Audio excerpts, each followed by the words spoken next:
Welcome to Film at 50, a podcast that celebrates semi-centennials in the world of cinema. I'm your host, Brian Rowe. Very excited to welcome Will Hyler back to the podcast today for a big one, Soylent Green, starring Charlton Heston, released in April of 1973. How are we doing, Will? I'm doing great, Brian. How are you? Doing well. Thanks for being here. We've had you on 3 or 4 times now, and I know you love science fiction, Will. Yeah. So I had to bring you on for a Charlton Heston science fiction film of the early 70s. Had you heard of Soylent Green before? No, not even the sort of catchphrasey phrase here that comes out of the movie. I hadn't heard any of it. Yeah, so I got to go in totally fresh. How long do we wait to spoil this movie? Let's do it right off the bat here. Soylent Green is people. It's right? people. Soylent Green is people. I like that. I just really enjoy how creative they were about that. He could easily have said Soylent Green is made of people. You know what I mean? Like we're eating other we're cannibals, right? No, Soylent Green is people. It's the weirdest phrasing. It is weird. I feel like Heston delivers it pretty well. Like you can tell that's not take one. Like when he says that line, it's very thoughtful. He's very slow. The way he says the word people is very strange. And like he thought about how to say the line. Well, I should hope so, because honestly, the entire movie is constructed as a support mechanism for that one line. That's the only thing that comes through in this movie. There's gets to that point. Yeah, this one was kind of disappointing. I'd heard about it for many years, and I love Planet of the Apes. That's one of my favorite science fiction movies ever. And there's a lot of things I love Charlton Heston in. Of course, Ben-Hur. The Ten Commandments is really great. And, this is the era where he's in some smaller science fiction films. I mean, we've talked about at least one of his other films, The Omega Man comes to mind. We talked about that in 2021, which was an adaptation of I Am Legend by Richard Matheson. That had like a science fiction bent to it. It had like zombies and stuff. That was a little bit more of like an action kind of horror film, whereas this is pretty much like a dystopian science fiction movie. It's got some action at the end. I felt like later in the movie it got more interesting. There were a couple things later on that we'll talk about I liked, but for the first like 45 minutes this was kind of a slog, right? There wasn't much going on here, and visually the movie looks really bad. Like it looks kind of gross with that green fog layer over many scenes. I don't know what the thinking was behind that. Well, I hear this is the last film shot on the MGM lot before they flattened. So it was already pre-broken, and I think they just went with it. And then afterwards, they soaked their film in some Soylent Green, and that's how we got the effect. Do you think that's like, how did they achieve that effect in 73? Were they literally like soaking the film in something like to make honestly, that green effect? Brian, I watching this segment, what came to mind is when you and I went and toured the film processing facility in Germany together. In Berlin? Yeah, where they sort of walked us through how back in the day, right, they would soak them in the baths, to achieve the different color effects. And I thought, yeah, that's probably what they did here. Yeah, like in the 30s and 40s when they would like hand tint a lot of these things. Like I feel like in this movie, this is not added later, doing anything with computers yet. We're not there. So yeah, I think they're like just putting it in some sort of machine, or because there's some exterior moments in this movie with that green tint that just looks off. It looks weird. Doesn't come, well, they do. I mean, speaking of effects, they do compositing, right? They composite some matte paintings and things, and so they've got some ability. It's just they don't do it well. And that wouldn't bother me so much if the movie was really compelling. Yeah. But like there's long stretches of this film, that long part where he goes to see that group of women at that apartment. And then he has like this weird shower with one of them, which maybe came off okay to people in 73. But I mean, how old is Charlton Heston here? And I mean, he's at least 30 years older than the woman, right? Charlton Heston is 50 in this movie, I believe, and she is in her 20s, right? Okay. The romance, if you want to call it that, it's just a rape really is probably a better word for it. It's furniture, right? Like they are Yeah. very overt about these women being sex slaves. And the guy, he goes in as a police officer, and it is so nonchalant. Like I jaw was on the floor about how they were just like, yeah, well, this, this is how this scene would go. The guy shows up and he's like, your owner is dead, so I'll just go ahead and let's head off to the bedroom. They go and they just like they're undressing while talking shop about the crime, and then at the end there's this like embracing kiss as if it's like, oh, isn't that sweet? No, awful, just awful, Brian. Yeah, this movie, I don't think it's short. It's 90 minutes. I mean, I feel like there were so many things you could do with this story. And the love interest aspect doesn't work at all. There's no chemistry. I feel like it takes away from a lot of the other elements of the movie. And that shower scene was just very strange. Hot showers, man. That's what he was after more than anything. She just happened to be there. I mean, the whole idea of this movie that, it's like a future society in 2022, right? Right. It's New York City. In the past. Yeah. And like the rich get to live in these swanky apartments and they get to eat real food. But if you don't have a lot of money, then you're basically fed, what is it, 3 different colors of Soylent? Yellow, red, is it Soylent yellow, Soylent green, red, and green? And green is the new one, right? And that's the one that's supposed to be nutritious. It's like plant-based. It's plankton based. Plankton instead of the plankton from the oceans. Right. I didn't catch it. They kind of, it's a throwaway line, right? In there, they're like, it's plankton, it's better. They were advertising like this. No, it's that other stuff sucked, and this is great.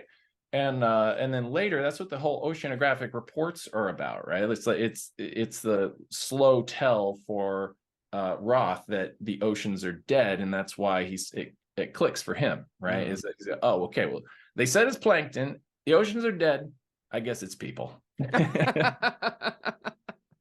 Yeah, and it's not super grotesque at the end, but we do get a couple shots, right, of all of these bodies just like being dumped into a back of a truck, and of course Charlton Heston jumping up on top of the truck, and he's gonna solve this mystery.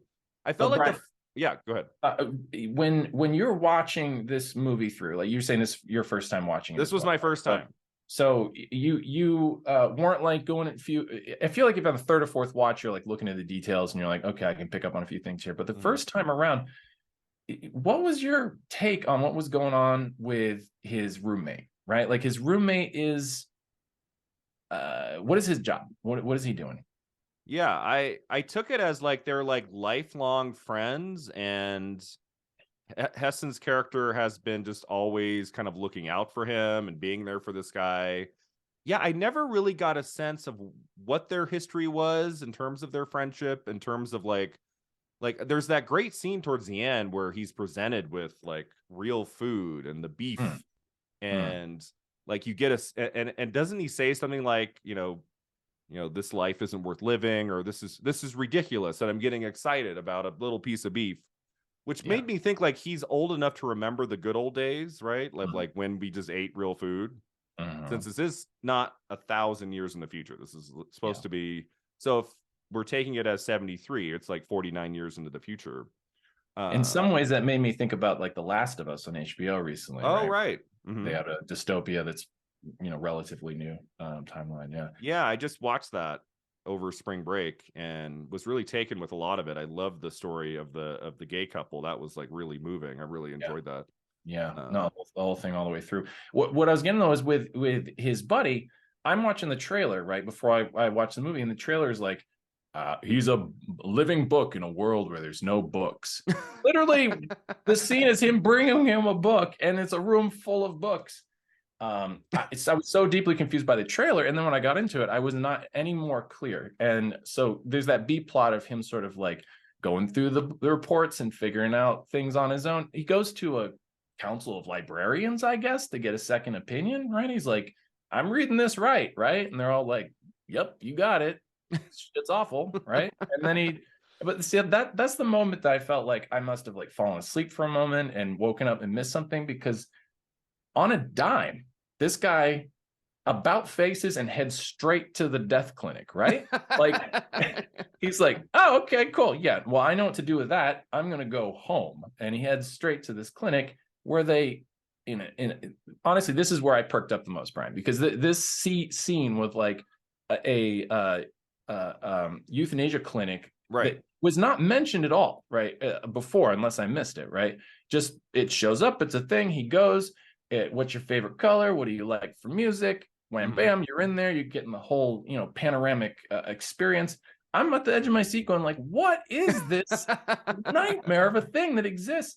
Because it's so telling about the society. You would have thought that that's something that would have been talked about in the beginning as like a world building kind of like, this is the politics of the environment. This is the situation. But no, it's just like, well, he needs somewhere to go kill himself. So like there's a clinic for that, obviously, right? Well, I mean, and it's a society that wants you to die too. They need you for sustenance. So it's like, why is that not a bigger part of the first half and really played into the narrative? Yeah. What's interesting though is that, like, so people die in this clinic, and I suppose elsewhere, right? I mean, is the clinic the primary source of human bodies? Do you think? They're like, because Brian, every step in this movie is littered with human beings, right? They had one was like 3 steps up to the church, and it was covered in human beings, right? It's carpeted wall to wall. This place is carpeted in human beings. He even has to do this like just skipping a jump every time he goes down a staircase, and he's stepping on people's heads and stuff. So there's no shortage of bodies, right? Yeah. And they also have there's that big sequence with the dump trucks that literally scoop them and throw them in, right? So there's no like pretense here, right? They're like, we're taking bodies somewhere. We're hauling y'all off. They don't need to trick them into killing themselves, right? They're out there scooping them immediately. And then they're throwing them in the plant, and they're churning them up, and then they're feeding them back to the people. Yeah. At the beginning of this movie, right? I don't know that they directly say it, but it's heavily implied, I believe, that we're in this situation, in this dystopia, because of overpopulation, right? Isn't that the kind of the hook of this movie? Is it's like there's too many people, and like locusts, they've stripped the earth of resources, and now this is the situation we're in, right? Isn't that isn't that the opening scene and like showing in 2022? Doesn't it say population? It says like 40 million. Yeah. It opens with this idea that the world is overpopulated.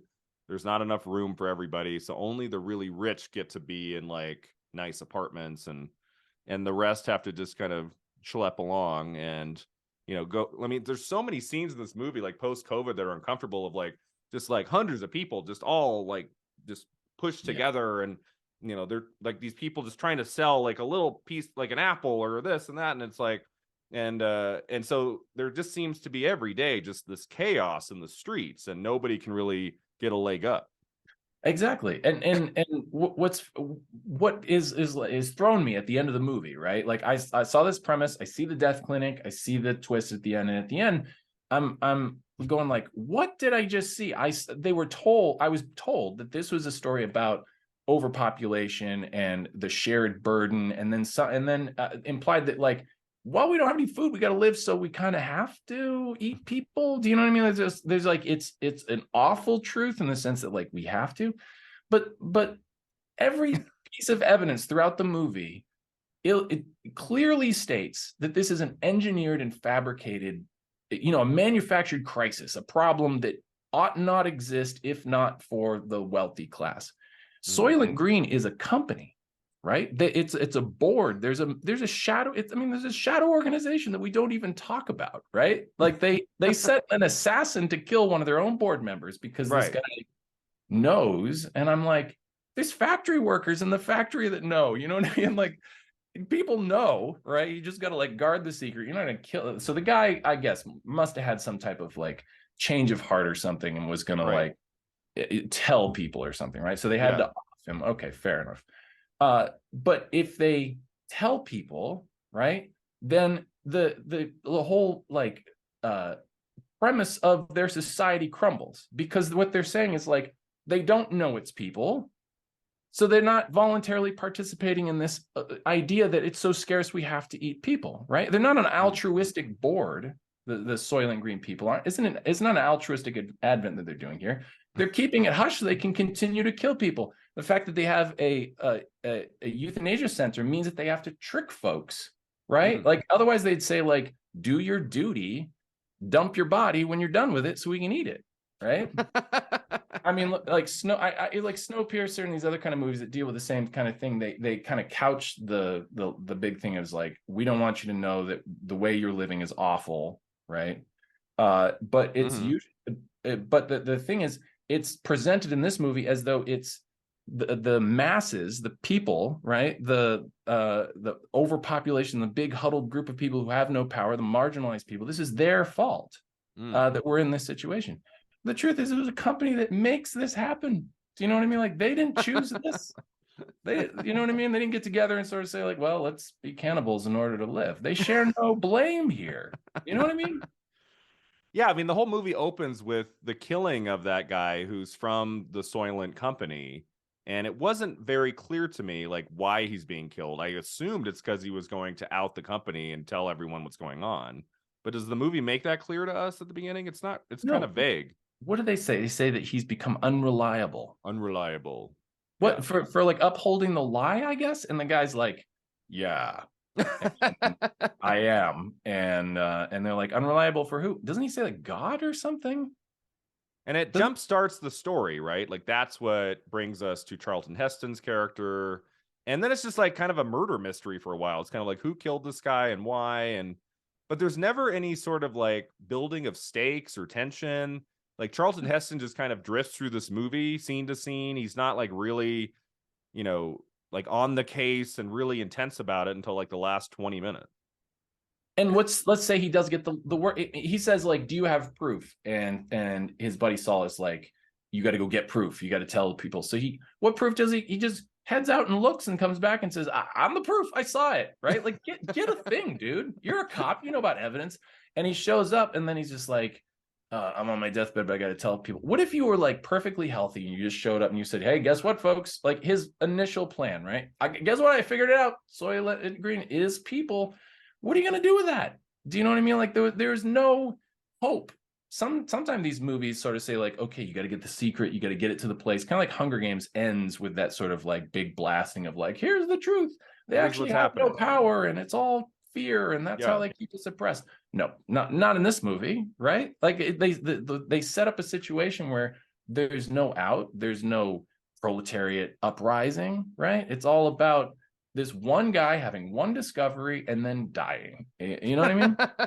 There's nothing for him to do with it. Yeah, it's very much similar to Planet of the Apes from 68. So that came out in April of 68. So 5 years before Soylent Green. That's a big hit.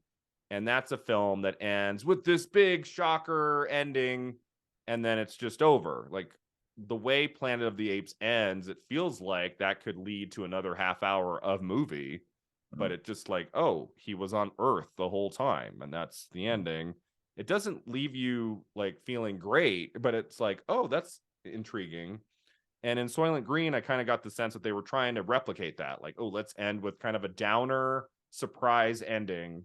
But the whole movie's not really about the food.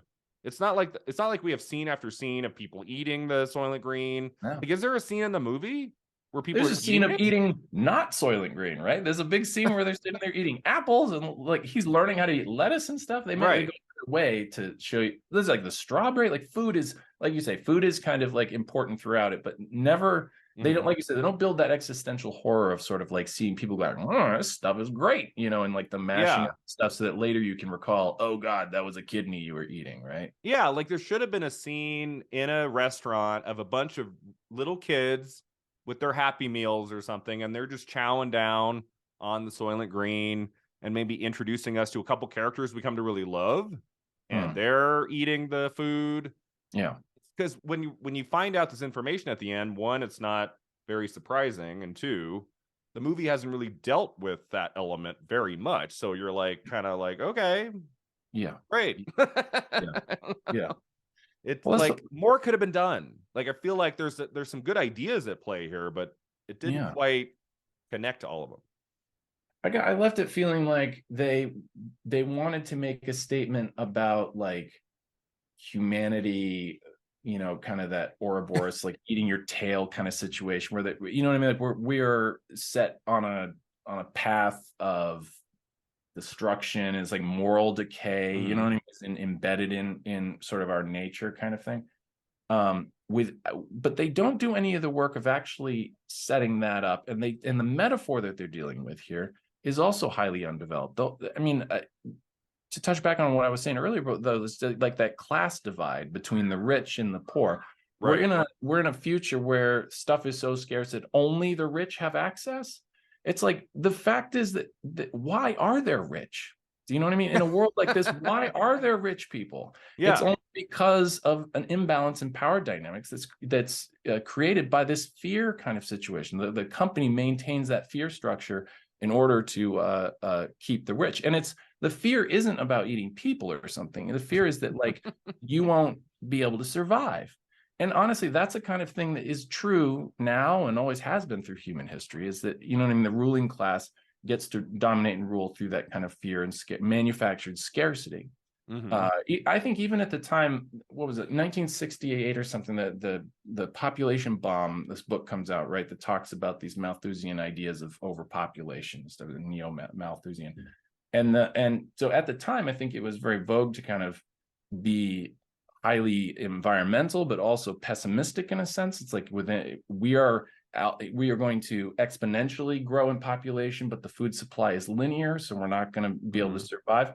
All of those things were ideas that were floating around at the time, and I think this movie was playing with them. But it completely ignores the class element of this, which is really the core fascination, I think, with the film, because they own the means of the oppression, like the Soylent Green and everything else. It's like a company that makes it, it's manufactured. Like, it's really fascinating to me who makes it, what's their motivation, and what kind of society are they trying to create and sustain. The person who comes from the bottom of that up, just like on Snowpiercer, from the back of the train, coming all the way to the front, learning, who each power broker along the way, what they're doing to survive, what they're sacrificing. And then the person at the top is this mythical, enormously powerful person, right? But no, you pull back the curtain and they're not, kind of thing, right? It's just this kind of fear and lie that's been sustaining the whole thing. The movie thrives on that dynamic in a behind the scenes kind of way. Do you know what I mean? It's almost like there's this whole fleshed out world. We only get to see this part, which is this dumb cop running around the city, right, doing dumb stuff with different people, shootouts and things, calling on a wireless. I mean, there's a couple of fun, like, novelty things throughout it, but honestly, him just going around being a jerk, right, going into, like, messing with this poor woman, taking soap and baths, and he literally just goes back and forth from this place out into the world again. He's like, oh shit, this is exhausting, I'm going back and getting another foot rub, right? And then he goes out again, and then it's the end. Right.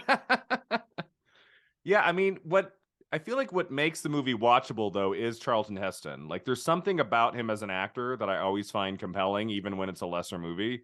Like, even in a movie like this, where the character, I feel like, isn't well developed, definitely isn't as developed as it is in Planet of the Apes, and even the Omega Man from '71, which was, they've just gotten lesser, like Planet of the Apes and the Omega Man, which I like more than my guest did. And then this one, he just doesn't have a lot to play here. Like, you don't really get a sense of who he is, like his history. Like, there's scenes in this movie that almost could just be a traditional, like, cop movie. Like, they don't even need to be science fiction. It could just be, he's just visiting this woman in this apartment. And I'm like, geez, in a 90-minute movie, like, there should be more going on with this world. And he should, like, be more reactive, or like, be doing more things in a world that we're not familiar with. There's so many scenes of him just, like, walking around and talking to someone, and it's like, is this just like a standard detective movie, or are we trying to do something of interest here with the genre? Like, it doesn't really push it very far, even at the end when it turns into a shootout. I mean, I do like that part where he shoots that guy dead, or he shoots that guy or what, like, and that thing comes down and crushes him from the top. I like that part. The guy. Does he get does Heston shoot him first? No, this Or does he? No, he shoots him, right? Yeah, this assassin shoots him in the leg. he shoots a woman, he shoots a man, Yeah. just kills two people, one in the head, I think, right? And then Yeah, nice. shoots Charlton Heston, grazes his calf or Right. something. And then he falls under the bucket of one of these dump trucks, and they squish him, and just the reddest paint comes The oozing out red, from I mean, you haven't seen blood that red in your life, man. Just him. everywhere. It's And a then thing. it was a long montage of that scooping. Scoop, scoop, scoop, scoop. Oh no, I'm falling in the back. Scoop, scoop. Right. So many scoops. How many Charlton Heston films had you seen before? Had you seen some of his other famous work or no? Well, I love Planet of the Apes. My Okay. love of that was born thanks to your ownership of that wonderful Caesar head That's bust right. like I CD. have it. It's up Yeah. there, Will. Yeah, when we were roommates, I went, right through those. I was just like, this is delicious. Brum, I ran all through them and fell in love with that. But honestly, Charlton Heston is the least interesting part of that movie to me. This dude reeks of chauvinism. He's just someone who's like, seems like this brute who at the like hit the century right, where he's just like, I'm a man, like Yeah. gets to be an asshole professionally. Mhm. And the I Omega feel Man, lonely. yeah, yeah, see here, bear. And then he finds the most beautiful woman in that society to be his mate. You didn't Yeah, like that? no, wasn't keen on that. Also 30 years younger than he is. He doesn't like going for women his own age in these movies. He's nothing to offer, Brian. He's nothing to offer as a partner in any of his movies. He's just there as the dominant force. I haven't seen Omega Man, but I did watch the trailer for that, and that looks like a ride. That one, I almost might watch that on my free time. It's much more of an action horror film. It's very entertaining, fast moving than this movie. I saw the Will Smith I Am Legend in theaters in El Paso when it came out. Oh, okay. And that was at the time interesting because of the visual effects aspect of it, right? They converted New York City into a dystopian city using rotoscope and a lot of different things at the time that were quite novel. And that movie, is enjoyable, whatever. The original, though, looks like off its rocker. It looks nuts. I saw a couple of shots with the guys in cloaks. I want to know badly what the premise here is. Like, they are vampires? Are they zombies? It's like they're kind of partly vampires, partly zombies. Some of them like speak more than others do. And that's not even the first adaptation of Matheson's book. There was one with Vincent Price. I believe it's called The Last Man on Earth, and that was I think the early 60s.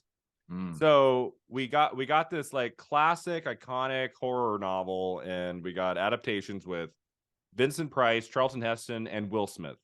Wouldn't expect that. They can't help themselves. I hope the next one he truly is the only person on Earth, and we don't get introduced to other people or zombies. Is just one dude slowly dying. I feel like it's hard for the screenwriter to do their work when there's no one to talk to, right? Well, you can make him insane. I mean, he could imagine different things. I mean, Gravity. What about I was gonna say, what about Wilson here? And he's a viable character. I mean, I always think about Gravity. I mean, an hour of that movie is just Sandra Bullock by herself. Not like whenever she talks, she's talking to herself. She's not talking, outside of Clooney. You give them something to want, right? Stakes, and then you give them a path very narrow and watch them try throughout the movie, fail and succeed, and we finally get there. There's nothing, and it's like existential dread. You know what I mean? Like that's a good gut punch premise, I think. But they're not brave enough. But I feel like I didn't look to see what comes after this. I feel like Soylent Green completes the Charlton Heston science fiction trilogy of this era.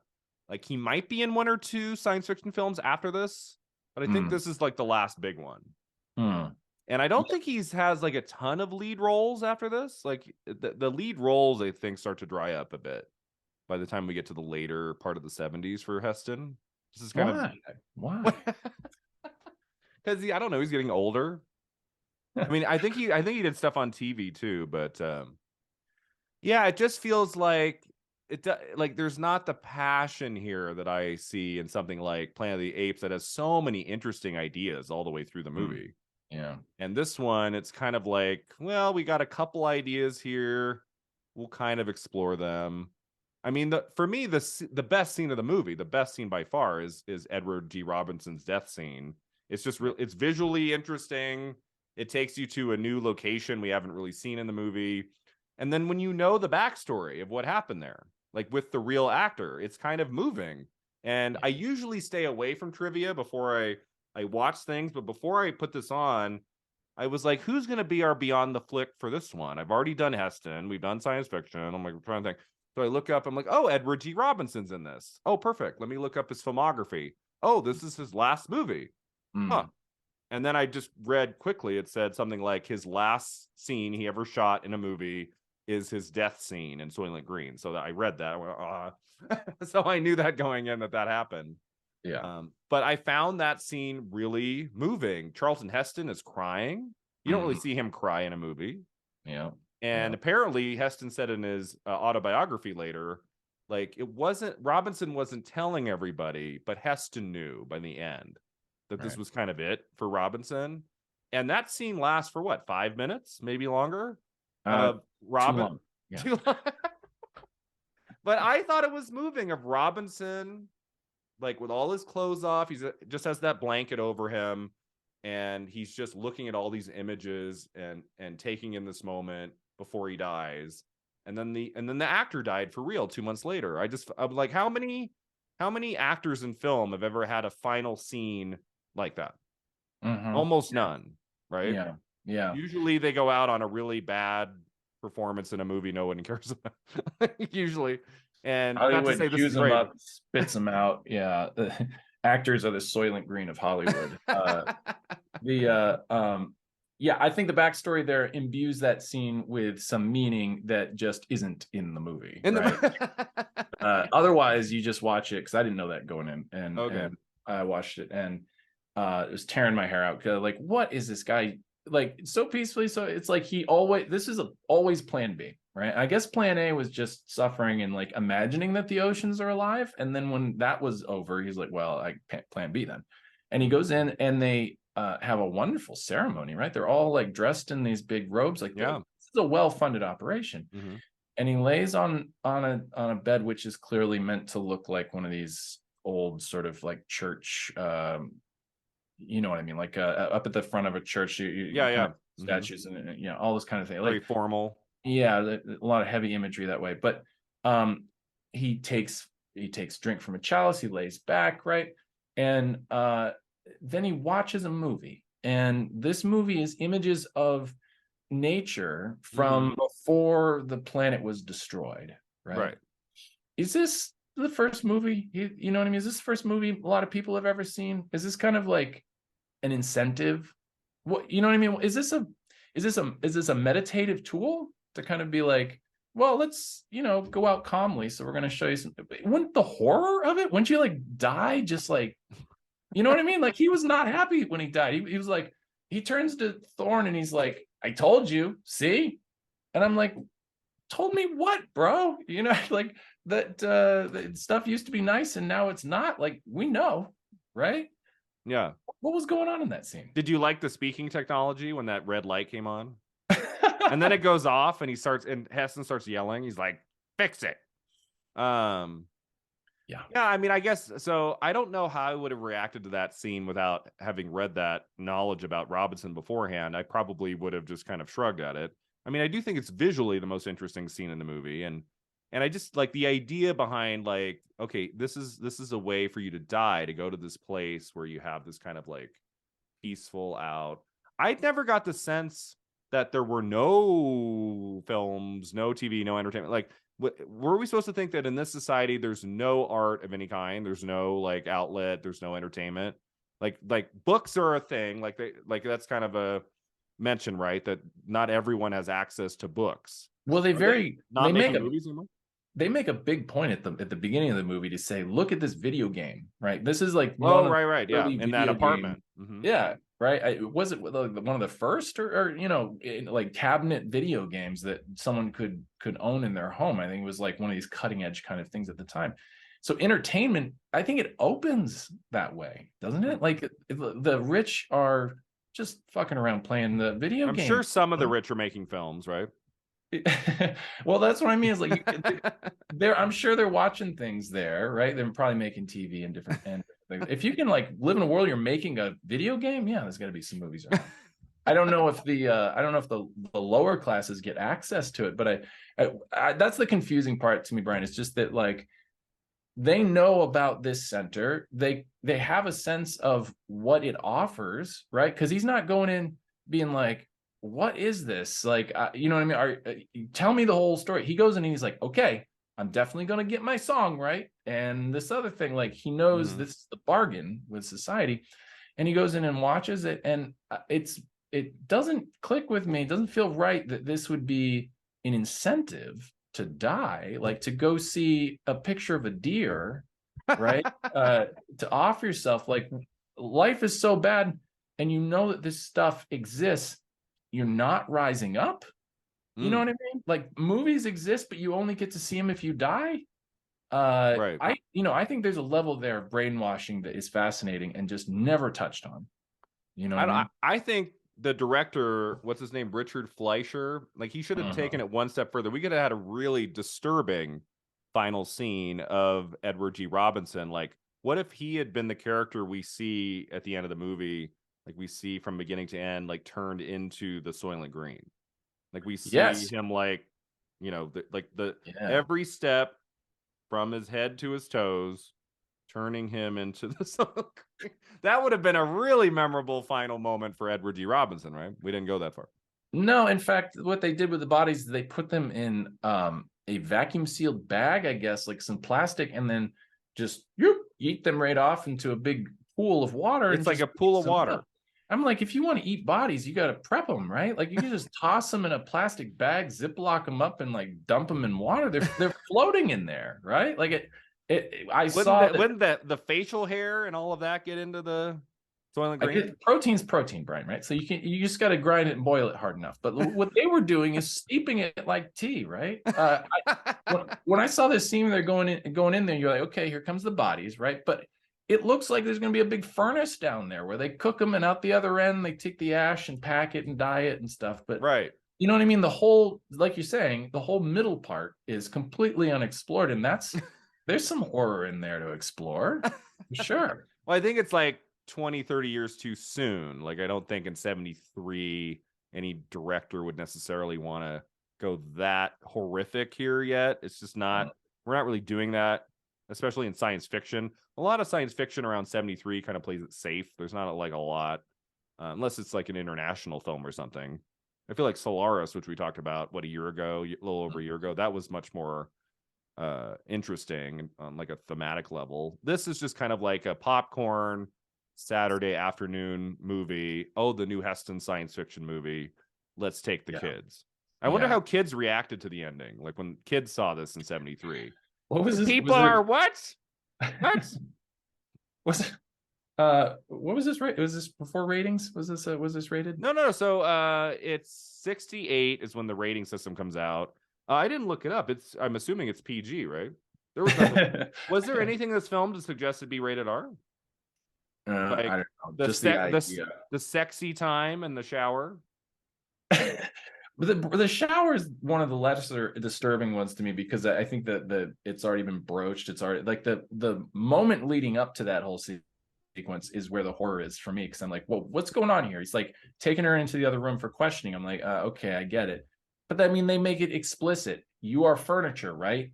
You know what I mean? Like they go out of their way to name this. This is something that I think is not just one of these casual, like the sea is dying or something. It's like, it's just part of the premise. Like they're like, you are literally a slave, correct? And they're like, yes. And we even call you furniture, correct? Yes. And then they go through, you know what I mean? He doesn't have compassion. He's not someone who's like, I got to do this beat because like that's what life is. No, he's like, I take the spoils of this. I actively participate in oppression, right? At the capacity that I'm able to.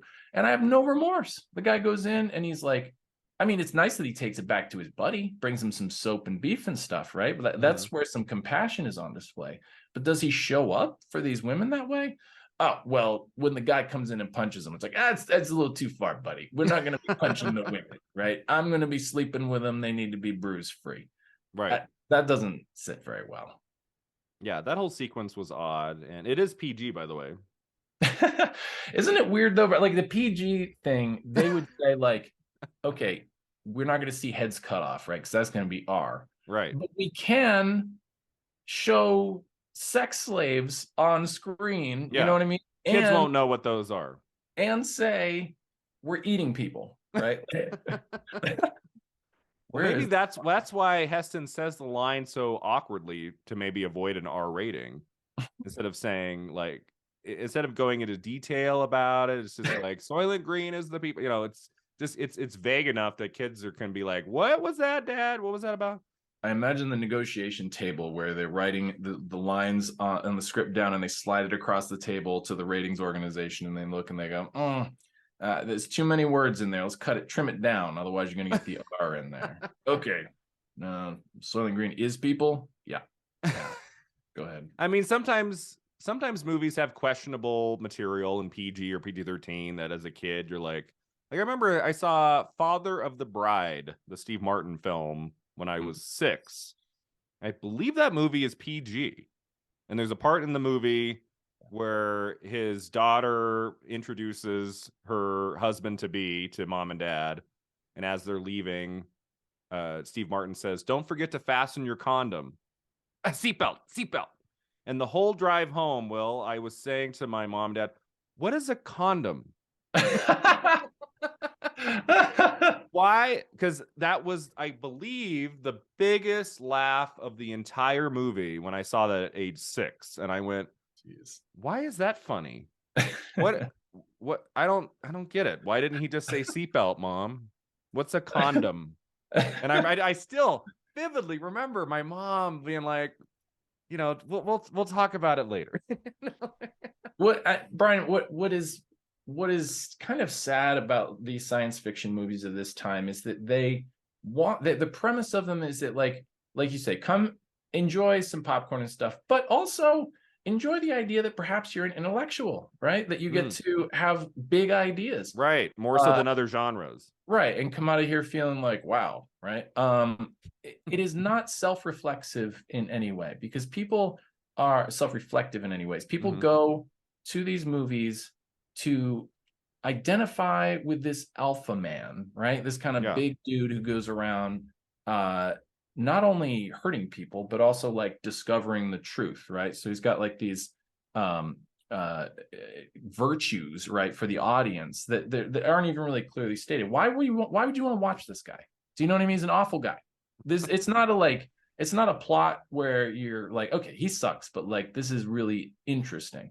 Not interesting. Guy sucks, right? So the only give here is it's like a power cosplay, right, for the audience to kind of like watch it and sort of, okay, look at this. The world society is like broken. It's all, now it's just who's the strongest and I can get what I want. And I think in a way audiences would go in and see this and kind of like Planet of the Apes or whatever, right? Kind of enjoy the idea of a Wild West, kind of no laws are allowed, and see people get away with just ridiculous bullshit. You know what I mean? And it doesn't leave you very satisfied at the end, because he's still alive when we cut to the end credits, but you get the sense that he's dying. I mean, hasn't he been shot? Thorne is his name, right? Thorne. Hasn't he been shot like 3 or 4 times by the end? And he doesn't seem like he'll survive. The exit wound on the shot from his back looked like a cannon blew through him. You know what I mean? Like these pea shooter, like back then they didn't embellish the punches or the guns or anything, right? It's like very just like hitting a piece of chicken or something, you know, just very quiet. And then the gun is like what a gun is, just pop, pop, pop, right? And the guy he's chasing him down, he falls down in the graveyard, the bodyguard guy's after him, he's gonna mow him down, and you get into the thing, and it's honestly it's kind of interesting the way that these death scenes are awkward and just unplanned feeling. Do you know what I mean? It's just like I tripped and you know what I mean? Nowadays you get a movie and it's like this big apex moment where you're staged really well, and when you're blown away, you're like, ah, only a slow motion, and you get this like you get to really soak in the moment of like my sacrifice. But him, he was just they were stumbling around in the church again, Yeah. carpeted with people, tripping over. Hundreds of people. And look, the guy has a gun, right? You could just melt into these people, right? And even someone shows up and makes a noise, and he goes pew pew and accidentally gets them. Yeah, shoots them. That poor woman in the back. He's totally free, scot-free. You need to get out of there and tell people. That's what the premise is, right? Tell people at this screen. No, he goes and attacks the guy, gets shot, and yeah, I think he's on his way out because it's like his hand is bloody. And what about that end frame, right, where it's like it goes into crops just so you see his hand? Isn't he like in mid scream or mid mouth open? He's like and then it just freeze frame and then zooms in.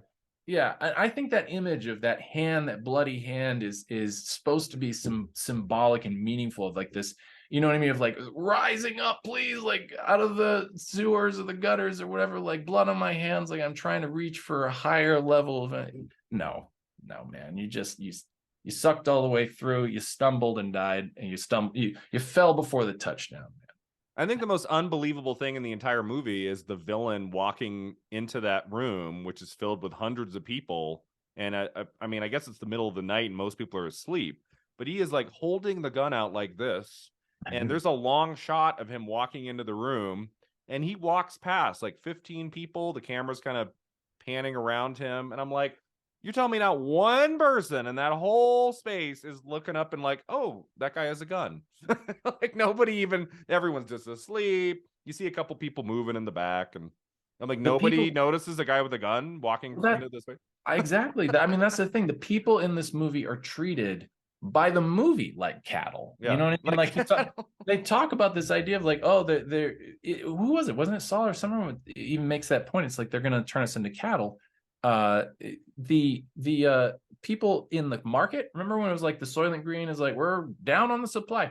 The people charge, and they kind of create this big chaotic scene, and the police have to bring in their big dump trucks.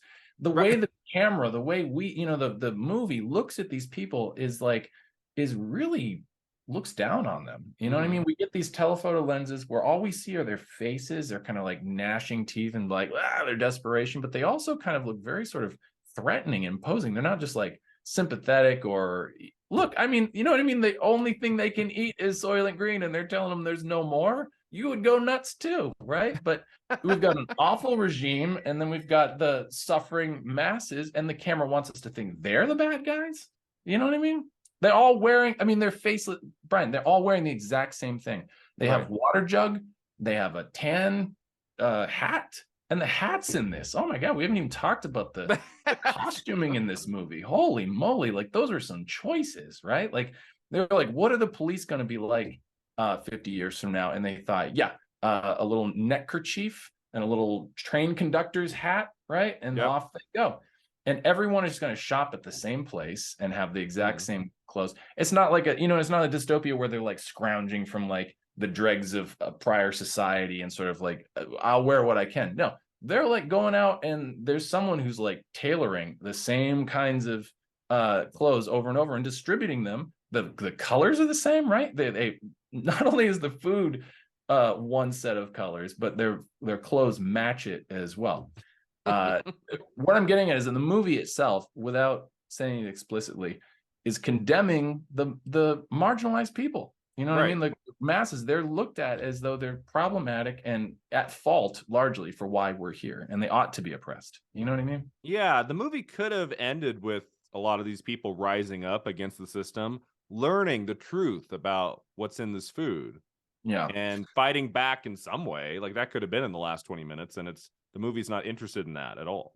I mean, that's its own kind of trope, obviously, right? Like the Matrix does that, where it's like there's a secret, and once you know it, what do you do with it and stuff? And it's fair, I think, the way Matrix kind of said, they say it directly, right? That like it's a cycle. The society learns, and then they become the oppressors, and it's kind of in this human nature that we keep doing this silly cycle. So I don't thirst for the movie to have trod that same path, just end with like, we're noble now, right? Like No. that's fine. But like I would have liked one of them to plumb the depths of their humanity a bit, be reflective a little bit, and also accurately place the blame on the ruling class of this society.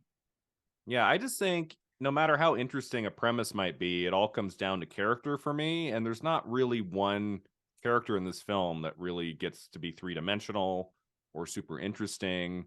I mean, I guess Robinson's character is of the most interest to me, but he's kind of mysterious in a way. I don't really understand the background of his relationship with Thorne. And so I'm like, I don't really know what to do with that, although there was something there. I just don't like the female lead of the movie is like just completely toss away. There's a much better female lead in the Omega Man, an African American woman who has a great role in that film, is like the love interest character, but she gets to stand her own a lot in that movie. She's not just like the damsel in distress in the Omega Man. And here there's not a lot outside of the Heston just kind of typical manly man performance that that really brings you into this world. We needed a couple more really sharply drawn characters to really involve me in the story, and the movie doesn't give you that. Well, they set it up in a way that it could have, right? The fact that they so sharply call out the oppression of women could easily have been a point through which the movie evolves one of the characters. You know what I mean? So they kind of wake up to like, oh yeah, this furniture thing is pretty dumb. You know what I mean? But no, he's just like, well, I'll take a ticket, right? So a few pieces of trivia about the film. It was based on a novel, Will, called Make Room, Make Room. Yes. Are you sad they didn't keep that title? Well, I heard that they changed the title because they were afraid that the audiences at the time might associate it with Make Room for Daddy, a old comedy, black and white comedy on the television. Now, would we like this movie more if it was called Make Room for Daddy? Yeah. Yep. Yeah. And the poster, the DVD cover, everything was like Charlton Heston kind of like looking kind of sexily at the camera. Well, he was wearing some pretty tight stuff, I think he could have pulled off some boss moves there, yeah, absolutely. So would you prefer this movie to just be like him, going after a bunch of women in this society, and they eat a lot of Soylent Green meals, and then at the end he finds out that it's people? What? No, like you just see him chowing down like you would a giant bowl of spaghetti. He's got like 2 giant spoons, and he's eating the Soylent Green after a night of great sex with his 7th conquest of the month, and then he finds out it's people. Honestly, I feel like if they really want to make an interesting movie, they wanted to make that line hit, right? So they did a whole movie trying to make that one really for that line. The whole movie is punch you in the face. You know what I mean? Like you're really going to feel this line. If they wanted to make an interesting movie, though, I feel like halfway through or something, they would have dropped that bomb, right? And people you would have had that oh shit moment there too. But like the deeper mystery here really is about how this whole society was fabricated, not the history of it necessarily, but the inner workings of it presently. Because you get that wall experience, right? Where it's like, there's a wall somewhere. People can't get out, right? Is it fear that's keeping people from, they have that blockade where they have to change out drivers, right? So that no one sees the Soylent Green thing. There's like an orchestrated lie going on here, and getting to the bottom of that, I think, is fascinating. And not that an answer on that would be satisfying, right? Because all they would say is like, well, it's this dude and he's just a dude and he sucks. I think what would be interesting about it is if they could craft the mystery well, so that like the way that he discovers the truth is interesting. I also think like Breaking Bad, for example, or even Better Call Saul, is a great example of a show that does those kind of things that if you just say like what happened in the episode, it's like, oh well, Saul learned that the hitman had the money, and it's like, you know what I mean? That's all that happened. But when you watch it, the stakes are so high because people really do die. Things really do go bad. And he has to go through this elaborate way to find out, right? Like he does this plan that afterwards you feel like, man, that you really took a risk.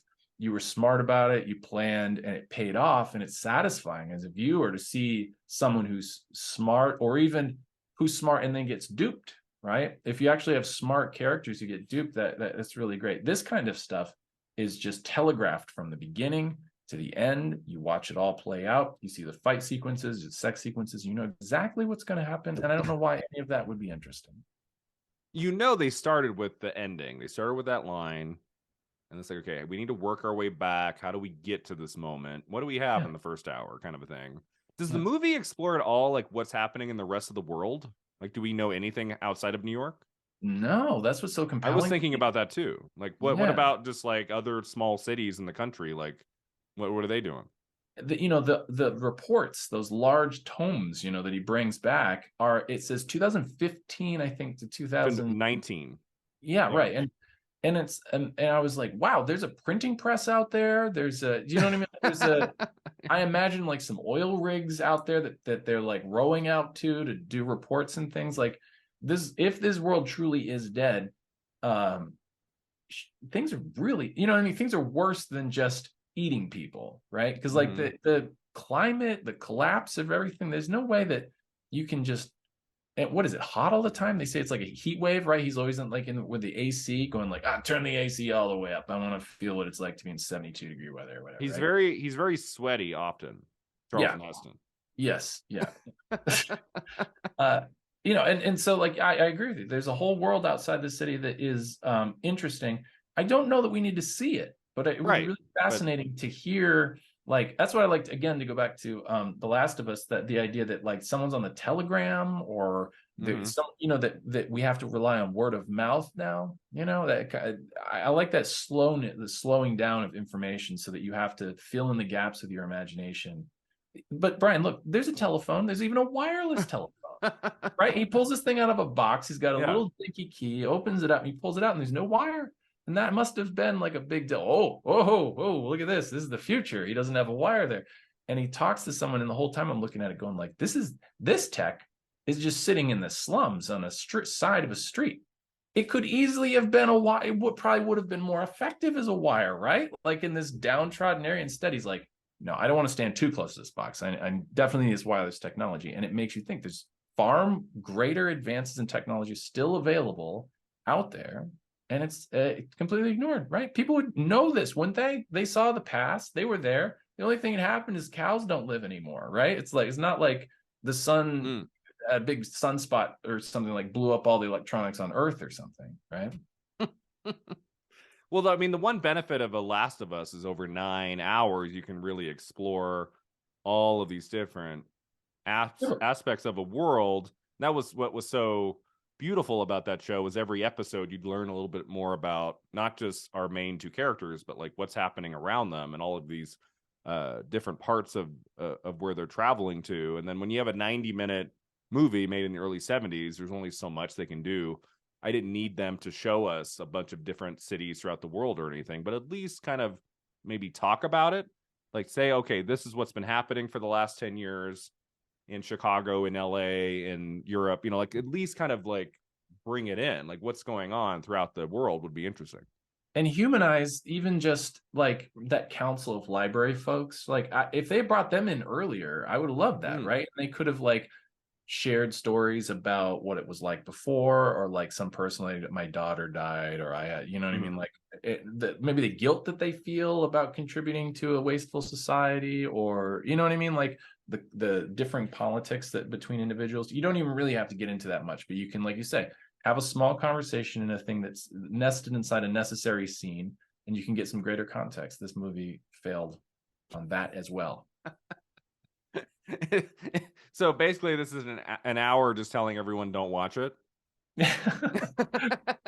come listen, I tell you the ways that this movie's awful. Break it. Some of these 70s science fiction movies, they have their fans. Like we've talked about 5 or 6 of them over the last couple of years. Yeah. And the only really mean comments I've ever gotten at Film at 50 is when I'm like tearing down like a beloved 70s science fiction movie. Was it last year or the year? It was last year. We talked about Silent Running, starring Bruce Dern, which I didn't like very much. My guests didn't like it very much. We had a conversation kind of like this one. We talked about everything wrong with it. And then I got like one of my very rare Film at 50 messages of a guy who said, this is my favorite movie of all time. And this was the most absurd conversation I've ever listened to in my life. You guys don't know anything of what you're talking about. Neither of you clearly watched the movie. Blah, blah, blah, blah, blah. It just went on and on and on. And I didn't respond. I didn't really know how to respond to that. But I Well, think that's about that message often. yeah, I bet.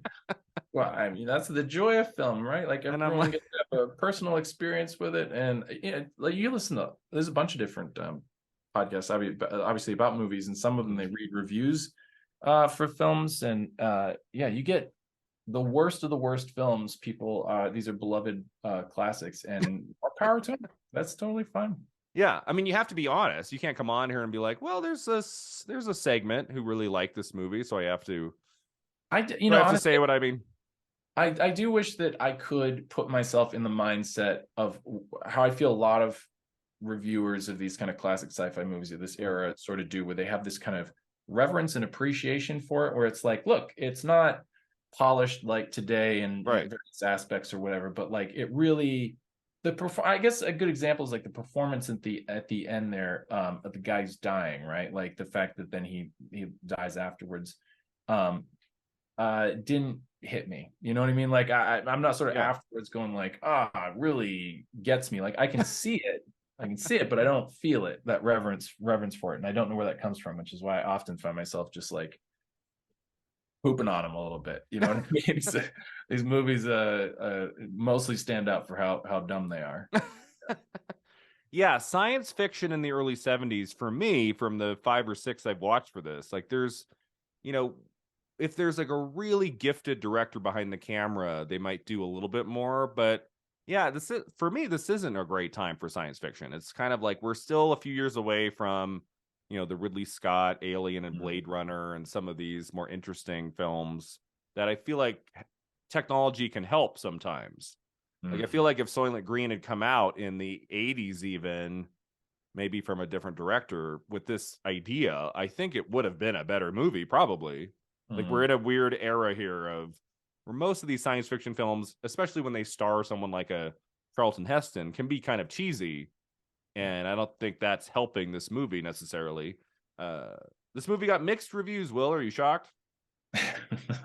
It does feel like a cheap, like paperback, the movie version of I don't know if the book is a classic or whatever, but it does feel very much. Make room. It does feel very much like they're like, what are the people writing? This one made a decent buck. Let's see if we can get a penny on this one. Not like a 2001 Space Odyssey, obviously. Right? So Time called it intermittently interesting. Roger Ebert gave it 3 out of 4.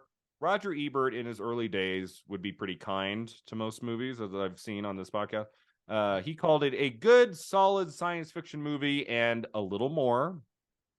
So in Ebert's eyes, he was like, this is pretty good, and it's even a little bit more than that.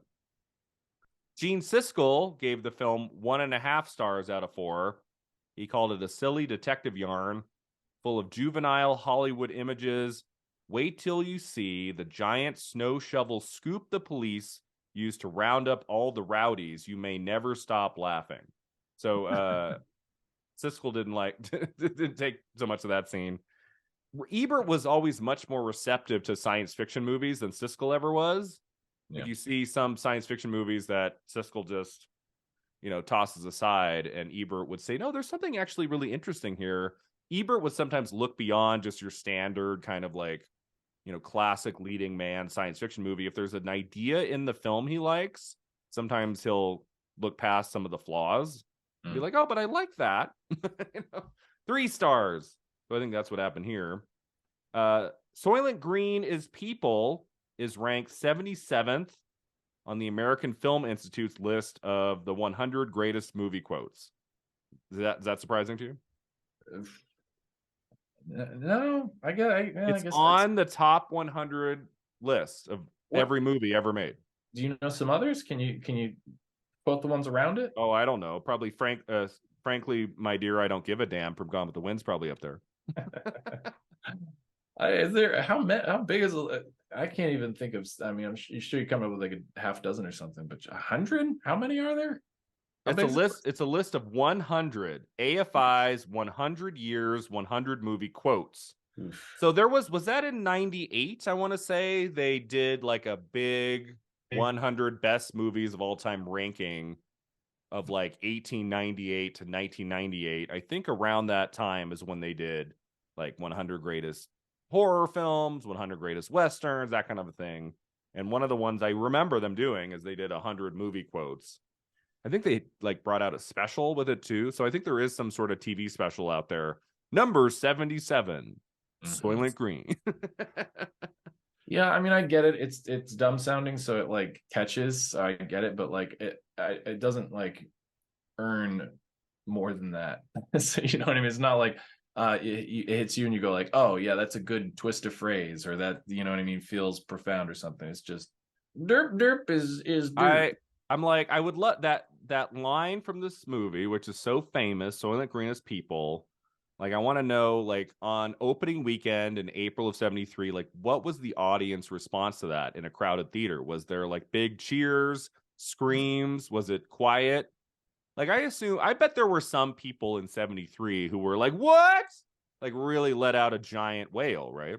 Well, I mean, the weird part about it is that they take the wind out of it a little bit, right? Because like he goes on a factory tour, so Right. we know what's going on, and then we have to wait for him to like go through a whole gun battle and everything before he yells this line, right? I mean, what happens after the factory tour? Nothing of note, you know?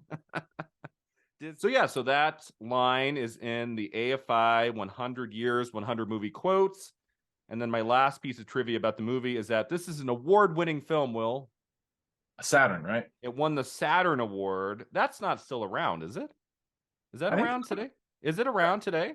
I think so. Yeah. I think So it's been going 50 years plus, the Saturn Award. The yeah. Academy of Science Fiction, Fantasy, and Horror Films. Mm-hmm. It won Best Science Fiction Film of the Year there. It also won the Nebula Award for Best Dramatic Presentation at the Science Fiction and Fantasy Writers of America. So they couldn't find a better film to award that year. Well, Brian, what I'm reading here is the organization honored Kurt Vonnegut with the first award in 1972. So, okay, so just started. Yeah, it just begun. Okay. Yeah. So, I mean, it didn't get anything like it didn't get Oscar nominations, Golden Globe, BAFTA, that kind of stuff, but it got a couple things. It got some notices from like other awards institutions who thought there was merit in Soylent Green. And forgive me, what's his name? The guy that passed away. Edward G. Robinson. Edward G. Robinson. Nominated for something? He got an honorary Oscar. Oh, right. Not for this movie. No, but you know, it's an award of proximity. Yeah, so he wraps this film in November of 72. In early January of 73, he is informed, Edward G. Robinson, that he will get an honorary Oscar at the 1973 ceremony. Yeah. Robinson dies on January 26, 1973. And at the ceremony, his wife, Jane Robinson, accepted the award on his behalf. But apparently, from what I read, Edward heard of the honor before he died. So that's nice. At least, well, he had written his remarks and she delivered them for him. Right. Yeah. So that had happened before.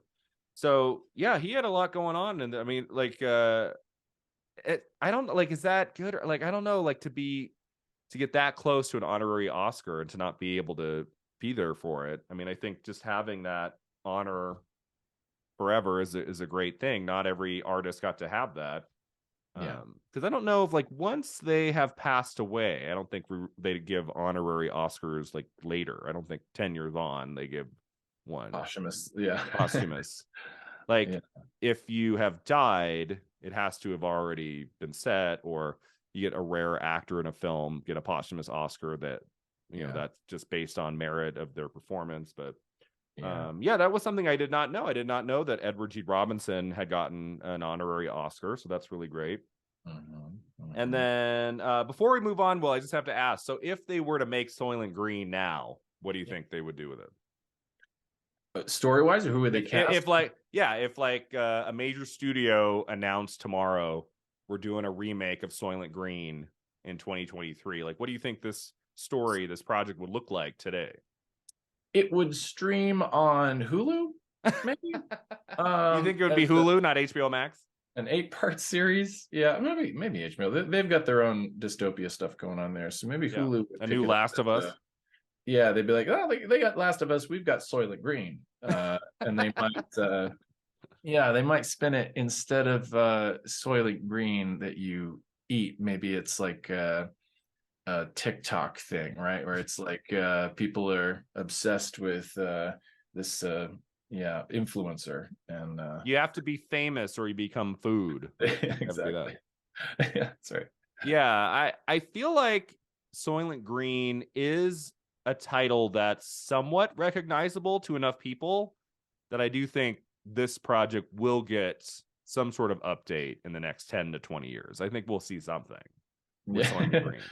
Well, like I said, if they do, then the fact that Soylent Green is people would be stated up front, like at the opening title card. Do you know what I mean? Because like, there's no way you can spend. Oh, right. Like, could they try to get away with 7 episodes where you don't know that? Yeah, they'd be like, so anyway, they're eating people, so let's get into it, right? Like, then there would be an arc about a cop who's probably a woman now, right? And she's trying to get to the bottom of who this mysterious board is. Mm-hmm. So it'd be a woman, and the new one would be a woman protagonist.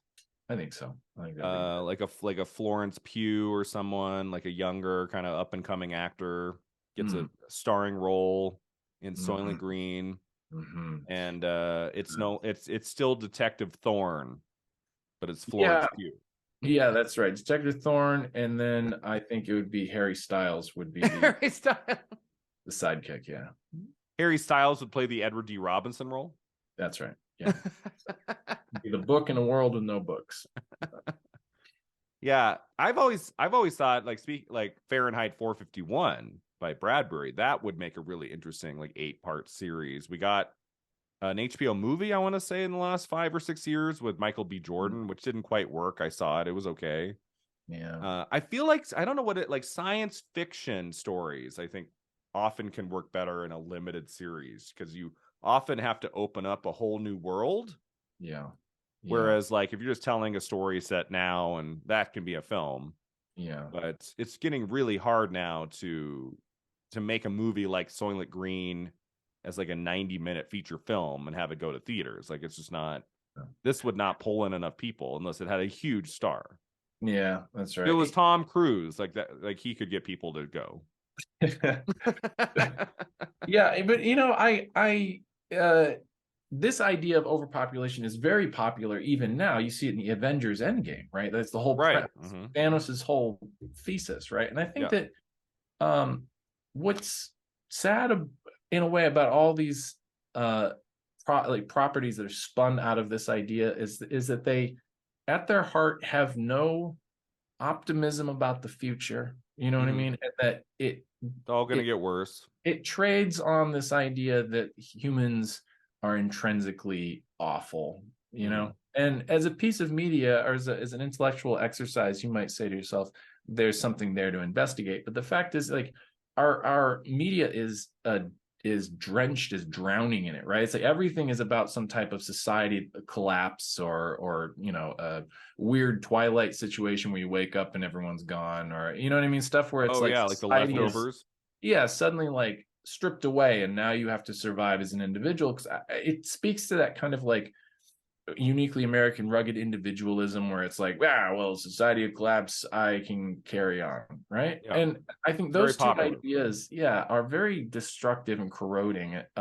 You know what I mean, to the popular psyche in America. Not that you have to have like this abundantly hopeful look, but even if you had a movie like this where all of the people were humanized in a way that they had built community in order to survive. Like, this is an awful situation, but you could still appreciate the good things about humanity and the fact that they're caring for each other, still having kids. Still, is it the church, right? I mean, it's sad. All this stuff is sad, but there's still people who are trying. And if you always imagine that that's a dead end road, it's just death, right? That it gets boring after a while, right? I mean, I want to imagine a place where it's that's an exciting idea now, right? That the idea that we could imagine a better future and actually make that happen. And surely there's pitfalls and traps along the way, but we can make progress that works on the better parts of humanity. Yeah, right? no, I agree. Like we need more of that. I think a lot of writers think it's just probably easier to write about a place where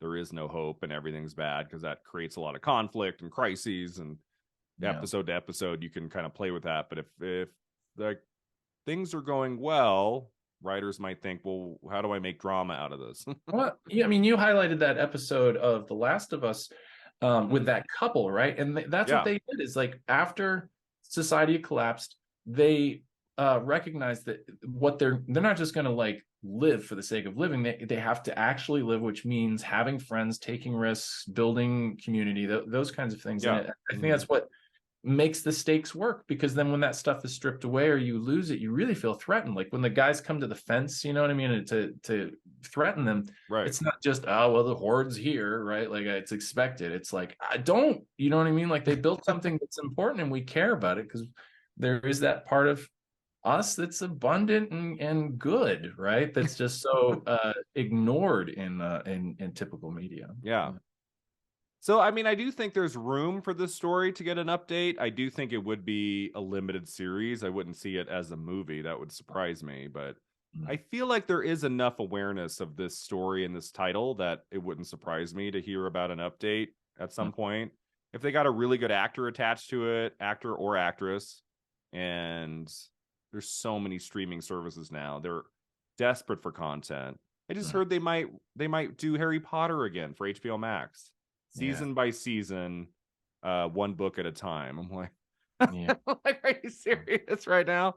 Because people will watch it.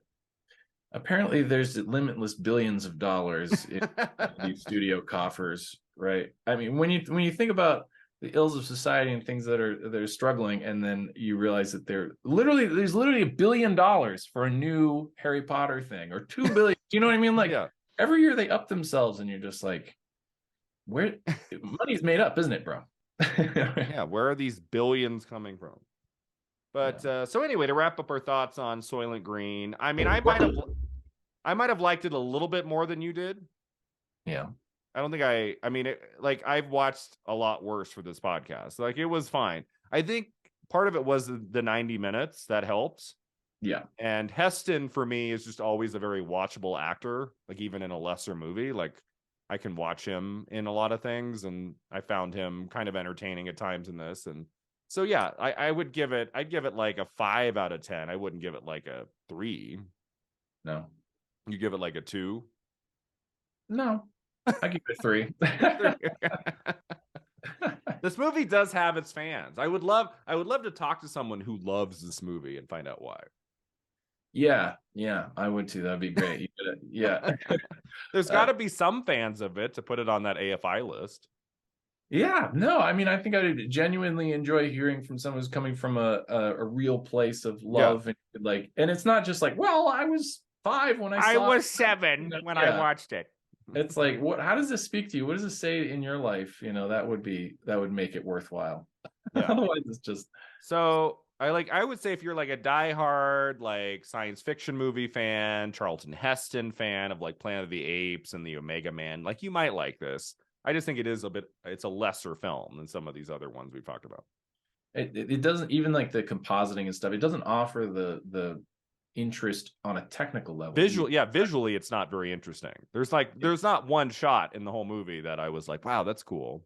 Like nothing. No, they feel very arbitrary. You know, just even the fight scene in that factory at the end, like doesn't he like punch like 2 guys off of like one off a ladder, and and it's just clumsily done. Like we didn't even mention there's like no score in this movie. Like the last 20 minutes, all the action, there's no score of any kind. I pointed that out to my wife while we were watching it too, is like they were running down the streets and the only thing you heard was the soft of shoes, right? The little soft soled clapping on the cobblestone streets, and a little pew pew. This dude took out 5 people though, right? He's a sharpshooter. Right. So it just always baffles me. You get all these people together, you make a big movie, you cut it together. Like in a movie like this, a good score would help. Like don't push against a good music score unless you have a very good reason. Like I didn't understand why there was no score at the end when when the tension was high and there was life and death. Like, why is there no score? That's very kind of this era though, isn't it? Like late 60s and 70s stuff where they just like let stuff hang and it's just Yeah. nothing but just what is diegetic, sound in there. And the uh camera too, like that weird zooming stuff that it does in this era, Oh right? yeah. Like just like pulling out, whipping it around, and you're not hearing anything but the Foley, honestly. You know what I mean? It's not like they captured this stuff on set. There's someone in there like, okay, I gotta have a little footstep in here, but like nothing else. Like, don't flesh this world out. We don't want to hear like the wind. We don't want to hear, just one sound and a sequence of zooms. Yeah. Not the best, but also not the worst, I would say. All right, so last two segments, the Divine double feature. What would you pair this with? You said Snowpiercer. Yeah, I brought them up earlier, but Snowpiercer feels like the easy one. Hunger Games came to mind.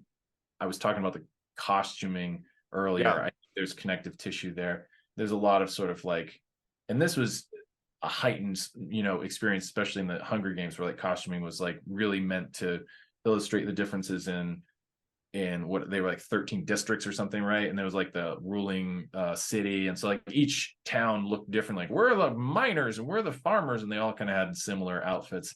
This was similar, except it was just broadly all humans wore tan and beige, right? And are you a fan of the Hunger Games movies? You like those movies? No, not particularly. No. I was watched like, them all, but they got progressively worse pretty fast. I thought the second one was good. The like Catching Fire, the second one, I felt like it built on to the world, but still really kept like the emotion and the heart of the story was pretty solid. It was when they tried to split that third book, which isn't what I think is the least of the three, into two-hour movies. That's when it lost me a bit. And yeah, I mean that movie is of its era in a very specific way, in that which audience it's trying to appeal to. And I suppose it does the same kind of thing for a different audience that this Soylent Green did. It was like, here, oh, you're a big thinker, come see this movie, and it's got some heavy weight to it, but really it's just two boys like me. You know what I mean? Like, I've got to be the hero character. That, there's a lot of those like easy tropes that are really the basis for the movie, and the others just set dressing. Yeah. I mean, I think the first two Hunger Games movies are pretty great, and then the other two, I mean, I guess they're worthwhile for being the final appearance of Philip Seymour Hoffman in a film. Like, that's the last thing he did. Yeah. Other than that, like, I don't think the Mockingjay movies are that interesting. But there's a lot. I love the cinematography of the first Hunger Games is pretty good. Like, I think they made that one pretty low budget. Like the first one, Gary Ross, he made it handheld, and I think part of that was to make it so that they didn't show too much to get that PG-13 was also part of it. But they're like, we're not making an R-rated movie here. We got to get the kids into the theater. Yeah. But Snowpiercer's really great too. The Chris Evans film, right? Was that 2014? Yeah, it's a little ways back now. I 16 maybe. I honestly, the things I remember most from it are the fight scenes, which are really inventive. And honestly, that's a remake, isn't it? I think so. Foreign language. Yeah. I remember Tilda Swinton's really great in that. Kind of she disappears into a character in that film. Yeah. No, I mean that, and any movie where you do the confined space thing, right? Where you can really flesh out a thing. And there's the stakes of like falling off the train and all that. So that offered some more fun, I think, in its limiting aspects. This movie could easily have said, yeah, well, New York City is like, there's less people and we literally all live in the Metro Center or something. You know what I mean? Like we're all huddled on Ellis Island or something. That probably would have added, the confinement would have helped refine the movie a little bit more. So I just went with my favorite science fiction film of the last 10 years, and that's Ex Machina, just because I feel like you get through Soylent Green and there's not a whole lot to chew on, no pun intended. Whereas you get to Ex Machina and there's just so many interesting thematic ideas throughout that movie, and I think about it a lot to this day. It's one of the few science fiction films I've seen in a theater in the last 10 years that I just thought was remarkable. And I love how it's kind of made like an indie film. It's not a huge budget. technology in the movie. It almost like it's a character in the film. You're never looking at that film thinking, oh, that's a visual effect and this and that. Like it's just a character in the movie. Yeah. And then it wins the Oscar for best visual effects over Star Wars, over Mad Max. Like, and that was cool too. Yeah, I would just I like when I look at some of these cheesier early 70s science fiction movies, I would then point a viewer to Ex Machina by Alex Garland, just one of the greats of the last 10 years. You're thinking like a palate cleanser pairing then, right? Exactly. Yeah. Like you will come away much happier after you've watched Ex Machina, which treats its female characters with much more complexity, I would say. Yeah, absolutely. Which is an issue in the 70s. It's one of the things I've kind of wrestled with on this podcast. A lot of these movies really put the man on the pedestal and the female characters are so one note. I see that a lot in these movies. And so that's been difficult, especially in like genre films. Yeah. They're not giving the women a lot of great characters. Usually. This director also directed 20,000 Leagues Under the Sea, right? Richard Fleischer. Max Fleischer's son, right? Of the CEO fame. He went on to also direct what is that one about going into the human body? You shrink down and go into the human body with Raquel Welch. Is it like the black hole? Let me see. He directed Tora Tora Tora. I remember I looked that up. That's a war film he did, I think, right before this. And then Fantastic Voyage. That's what I'm thinking. Oh, Fantastic Voyage. Yeah. Did he direct that? Maybe. Let's see. Or was that just his 80s output is interesting, Will. His last few films, he makes Amityville 3D, which is one of the funniest horror films of all time. Yeah. And then he follows that up with Conan the Barbarian. No, Conan the Destroyer, the really bad sequel with Arnold Schwarzenegger. And then he does Red Sonja, which features a cameo from Arnold Schwarzenegger. So Richard Fleischer, he's one of the rare directors who directed Arnold twice. But the Fantastic Voyage, he did direct that one. That one I watched a trailer for. I've never seen that one. The trailer says 4 scientists and a girl. Oh yeah. I watched that once. I remember it's kind of fun. Fantastic Voyage. Yeah. But on the treatment. He also did the infamous bomb Dr. Dolittle from '67. So Richard Fleischer has a pretty he had a busy career. Going all the way back to the 40s. He is an Academy Award winner for a documentary he made in the 40s. All right. So I guess that's probably where he got his start in documentary filmmaking, and then he worked his way into feature films, into fiction. And his career did not go out on top, Will, but he had some interesting titles along the way. It worked. But so maybe we'll get to him at some point. But because this is the last Edward G. Robinson movie, I just wanted to end by talking about him a little bit. Have you seen him in any other film than this? Nope, I haven't. You've never seen the 10 Commandments? I've seen pieces of it. I may have seen enough pieces to have seen the whole thing, but I don't think I've ever sat down and watched it all the way through.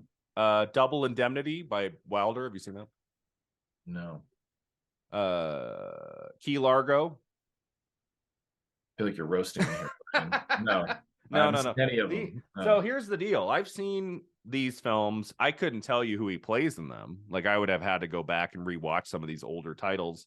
Like Double Indemnity is considered one of the great movies of the 40s. It's just one of the great film noir movies ever. But I think about its 2 stars. I think about like Barbara Stanwyck in the lead role, and he's mostly playing supporting characters in these famous movies. He has 100 credits. His last credit was this film, and I guess by the end of his career, he was mostly deaf, and it was hard for him to perform in these movies. It's probably why he doesn't have a whole lot on his IMDb in those last few years.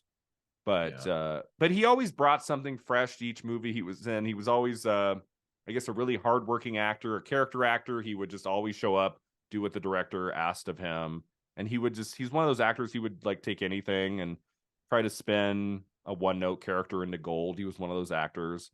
And I do think his one really influential film is Little Caesar from 1931, which kind of jump-started the gangster movie genre. That was one of the very early gangster movies.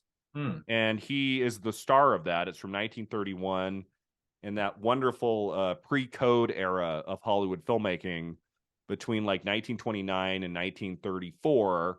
You could get away with some things in movies that once we got to the production code in the middle of 34, then they were like, you know, looking through every frame of every movie, and they'd say, oh, nope, you got to take that out. Oh, cut that scene.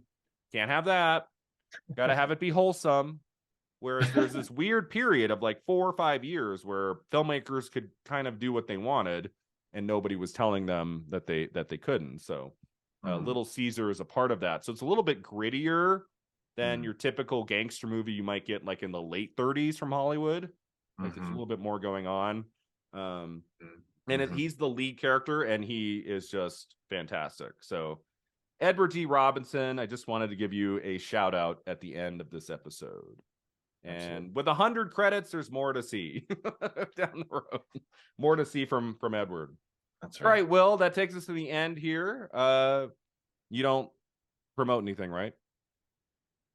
Correct. Yes, I'm an intensely private person, so I have nothing to promote. Yeah.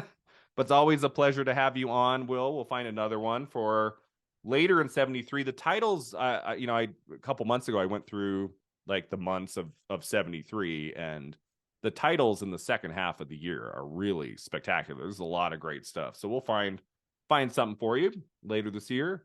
And thanks for being here again, Will. It's always a pleasure. Thanks for having me, Brian. I really enjoyed it. So thanks to all of you for listening. You can find us online at filmat50.com. We're on Twitter and Instagram. Check out my YouTube channel for all things Oscars at Brian Real Video. And until next time, remember, 50 never looked this good.